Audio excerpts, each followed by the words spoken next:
La ville de Rimouski a adopté sa nouvelle politique de l'arbre cette semaine et j'ai amené le conseiller en environnement de la ville prendre une petite marche santé. Je voulais qu'il m'explique ce que lui et ses collègues ont appris sur la forêt du territoire pour élaborer cette politique-là. Et je l'ai amené dans ce qu'on croit être le plus vieux boisé du territoire. C'est un boisé qui date de très longtemps, qui n'a pas été aménagé, sauf dernièrement. Les arbres ici sont assez âgés. C'est un boisé qui a une haute valeur écologique, une valeur historique aussi. C'est un boisé qu'on tient à conserver. Il n'y aura pas de développement ici.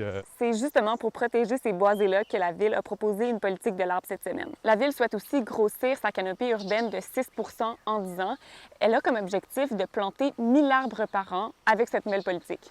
Ici, dans le quartier Nazareth, ce sont eux les plus gros et les plus hauts arbres à avoir été répertoriés dans toute la ville. On peut penser évidemment que les nouveaux arbres que la ville s'engage à planter n'auront pas tout de suite la taille de ces arbres matures. Il y a des quartiers à Rimouski où la canopée urbaine est quasi absente, comme ici à Saint-Pédis où on retrouve le boisé derrière moi.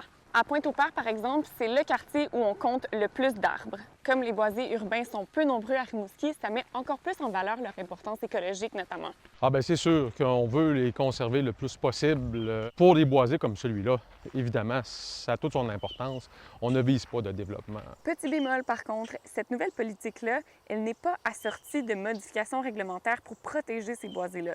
Donc, certains pourraient, pour l'instant, être rasés pour faire de la place à de nouveaux secteurs d'habitation. C'est presque une philosophie, si on veut. C'est pour donner des orientations aux actions qu'on va poser éventuellement. Évidemment, le conseil municipal, c'est lui qui prend les engagements, qui adopte des politiques ou même des règlements. Dans la politique de l'arbre, ça fait partie de la philosophie et des orientations d'ajuster la réglementation actuelle.